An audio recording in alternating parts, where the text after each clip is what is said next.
Hello, people reviews, listening to Mr.Who reviews. And today, I'm reviewing the Simpsons, Treehouse of Horror 14 and 15. For 14, the first story is where Homer becomes dead after he hit the Grim Reaper with a bowling ball. Yeah. And he started some fun with it.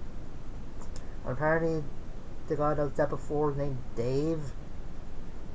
And I don't know how I got rid of death, but it's like hitting him with a bowling ball, but whatever. And the Benny Hill chase they're having when the death was after Bart was kind of funny. But turns out the next person on that Homer's death list is Marge, and he seemingly kills her and brings the body to some mountain so God would take away his Grim Reaper powers. But then Homer tricked God and got away scot-free. Yeah. And in the second story, Professor Frank has won the Nobel Prize, but he's just a little disappointed since his dad was ashamed of him. And his dad died getting eaten by a shark. And Frank kept him in a cooler hanging there. So with the bite mark. But he was able to bring him back alive by replacing his organs with machinery. And there's nobody better to voice Professor Frank's dad than Jerry Lewis, the guy that inspired Professor Frank's voice and mannerisms. And his dad is very different from Professor Frank, since he is having a nerd, but like a buff nerd. It just seems weird. And Dad kind of goes crazy when he starts seeing some of the organs from the residents of Springfield. And for some reason he takes someone else's hair. I don't know. Anyway, he shows up in to Professor Frank's Nobel Prize ceremony and just apologizes for everything. Then he goes crazy again and starts taking all the geniuses' brains and put them in heads. I don't know. But Professor Frank gets up his dad after kicking him in a guy's one vulnerable spot. And Dad finally says he's proud since he saw he put a monster and took care of him like a man. But Professor Frank had this new event called his soul box, where his father's soul resides and somehow eats. I don't know. And the final episode or story is where Bart and Milhouse ordered this time-stopping watch from a comic book ad, and these could cause some mischief and that. And they found out, but when they used the watch again, that he break and time stopped completely. And they quickly get bored of being the only people in the world that isn't frozen. So they decided to fix the watch. It took them 15 years. So, and that's what everybody leads to messing with the watch, and everybody just doing the hula hoops.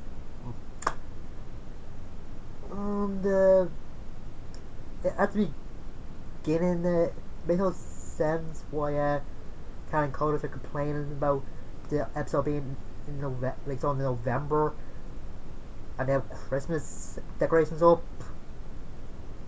You'd think they would have celebrated Thanksgiving or promoted it, wouldn't you? Anyway, Treasure Horror 15. Ned gets premonition powers after Homer hits him with his bowling ball trying to get his frisbee off the roof, even though it was on the ground. And you just start seeing people's deaths, and he sees himself kind of Homer at one point, and he tries And he does like change the future, but for the worse, since Homer's pressing this button that destroys Springfield. So Flanders has to kill Homer, but he also calls to Homer to destroy Springfield as well. And the running joke with the rescue was really that funny, so I think that'd be the weakest of the three horror episodes in the 15th episode, however. Anyway, the episode for that is Sherlock Holmes inspired tale with Lisa, known as Eliza Simpson, and her assistant Bartley trying to solve the mystery of the mutton shop murderer. And a lot of the characters have British accents, and Marge has the most annoying one. That sounds forced to me for some reason. The others just sound natural.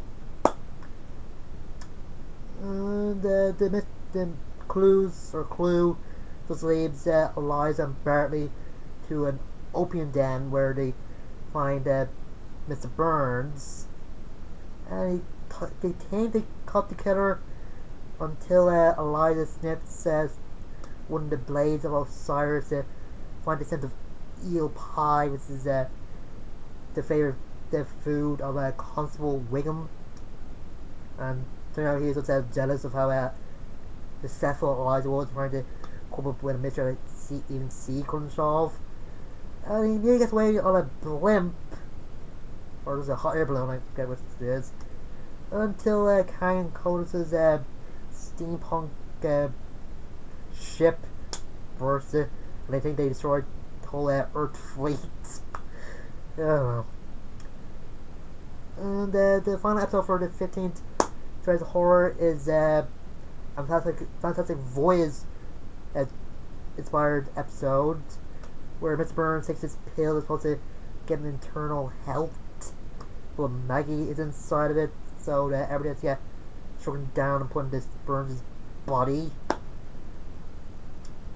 Yeah, some good moments in this, like Homer not really listening to Professor Frink and does Bad Mountain Science, and then Homer gets left behind since with Maggie's extra weight, they don't have fuel to get home, and they think they have enough time to get Homer back, but Homer just grows inside Mr. Burns, and that's what ends with Homer and Mr. Burns dancing together. Was and the song "I Got You Under My Skin" is playing, and some of the other characters from this story and the other two are dancing together.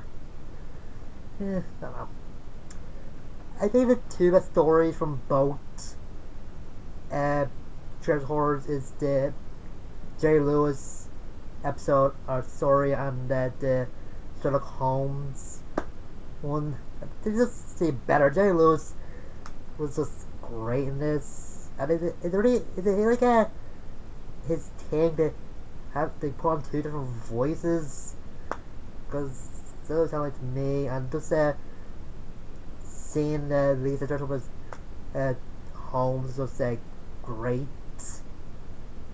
I thought that Barb would have, I don't know, I think Ralph would have been better as Lisa's assistant, and Bart could have been Lisa's Mycroft or something. I don't know, just my thinking. And the squeak voice teen as Peter Pan was just great. I don't know.